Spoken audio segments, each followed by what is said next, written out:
The thunderstorm was approaching in the distance, its low rumble vibrating with long-lost memories.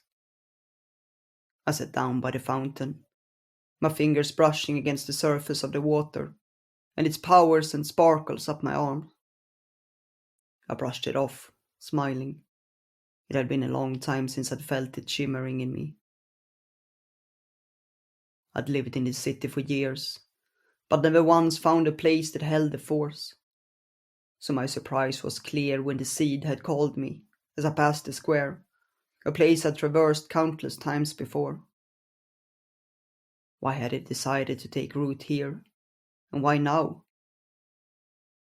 I'd approached it warily, but the power was unmistakable. The same force I remembered from the old days. Places holding the seed were a rare phenomenon as it was, and even more so this close to a city centre. But the old songs shimmered in the air as I sat down, and the power danced before me. I smiled as I let my fingers dip into the water once again. Today, I would play for the darkened hearts of the people, interrupting their hustle and bustle with a much-needed break. I closed my eyes and filled my lungs with the damp, fresh air. The seed swirled within me, replenishing my depleted soul. The first raindrops fell, a light touch against my skin, and the air glistened with the magic of old. I placed the flute to my lips and closed my eyes. The shoppers had already started to gather around me, unknowingly drawn by the strength that exuded from the fountain. It had been centuries since the last melody flowed through me, but the music drifted from the wooden vessel as easily as it had always done. The magic weaved itself into every note, until only the music and the seed existed. I knew without looking that smiles adorned the people's faces. Some had unwittingly taken the chance to let the power replenish them, closing their eyes and slowly swaying to the music. Soon, more people would gather, not knowing what had brought them here, but unable to leave nonetheless. The seed sang within me, memories of old dancing before my closed eyes. I didn't know how much I missed it. The first sign that something was off was a slight rip in the weave. At first, I thought it was simply someone in the crowd releasing much needed tension, but as it grew, I knew something was wrong. The spell lost its force, the seed retreated, and when the note turned sour, I opened my eyes. I searched for the reason the power had left my song, and that's when I saw you.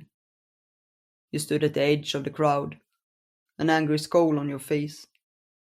I sighed. You wouldn't be any more playing today. I put the flute away, letting the magic fade back into the fountain. The people slowly opened their eyes, disoriented after their unknown visit to the world of the seed. Some looked around, seemingly having forgotten that they were standing on a small square in the city. But as reality slowly came back, they picked up their wallets and left a few coins in the hat I'd placed before me. As the last of them left, I took the hat from the ground and walked up to you. In that short walk, your eyes flickered, and for a moment, I wondered if you would turn away, but you stayed, and I halted in front of you. What are you doing here? I asked. I could ask you the same. I sighed. We were already going in our old patterns. Am I not allowed to travel any longer? I was met with a scowl. What do you want? I asked, trying to keep it short. I have news. After centuries of not seeing each other, I shouldn't be surprised. What other reason would you have to find me? He was ominous. News? I repeated carefully. Yes. I waited for you to continue, But as always, I never got anything for free with you. I sighed. What is the news?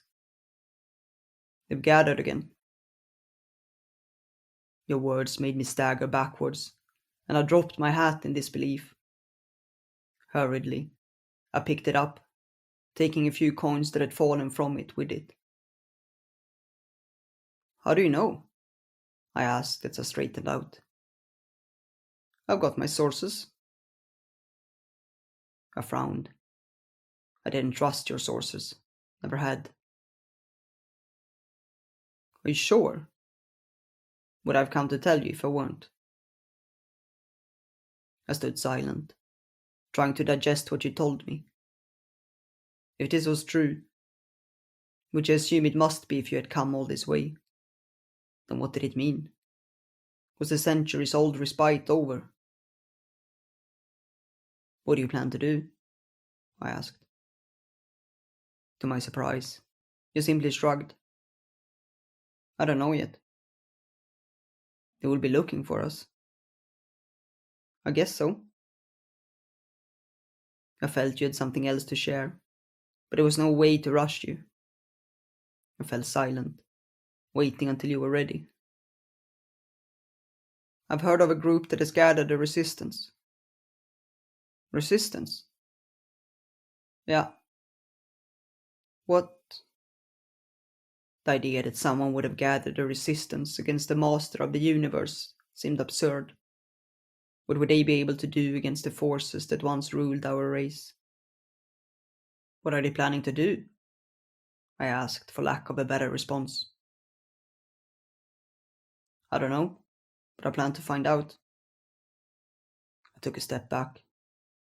So that's why you had come. To ask me to go with you. I wanted to curse, but a part of me was flattered. I was still useful to you. When are we leaving? I asked. Tomorrow. So I wouldn't have time to say farewell to my roommates. Shame, but nothing I could do about it. Where will we meet? At the edge of the town. There's a rundown supermarket there. I knew which one you meant. It had been closed for years. At dawn? At dawn, you confirmed. There was nothing else to say, and without another word, you turned and began walking down the street. I wondered if I should call out, shout a goodbye, but you never been the sentimental one in this companionship. I turned and walked in the opposite direction. Dark clouds gathered above me, and maybe it was a sign because I couldn't feel the magic of the seed within me any longer. I shrugged, trying to brush off the eerie feeling creeping in. So the war wasn't over after all. The masters had gathered again. It was the last I'd ever thought I'd hear.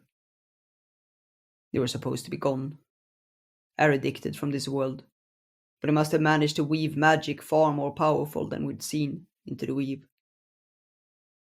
Maybe they'd planned this all along.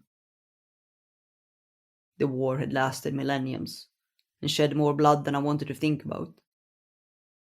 So what were their plans this time?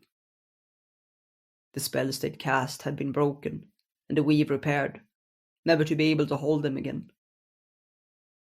But their plans had tricked us before.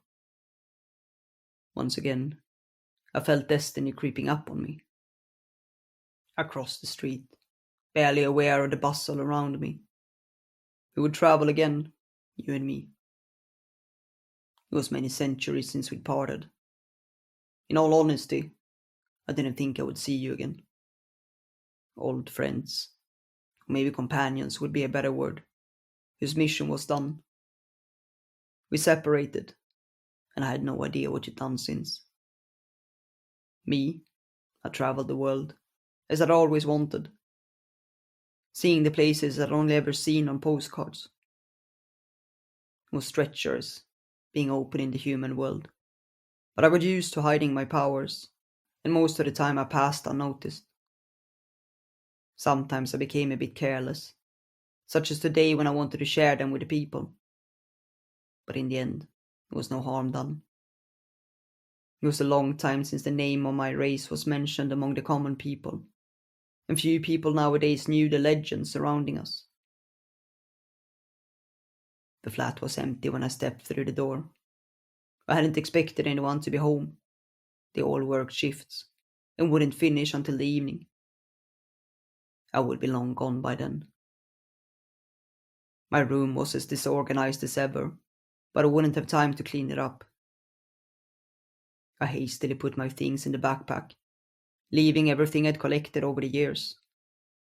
I would be able to gather them again when all of this was over, I hoped. I cast one last glance at the room. Should I write a note? I wondered. I decided against it, then changed my mind and scribbled down a farewell on a piece of paper. It wouldn't make sense to my roommates. But again, nothing would in this situation. I took the backpack, walked to the hallway and put the key on the table. So this would be the last time I saw this flat. I opened the door and without looking back, walked out.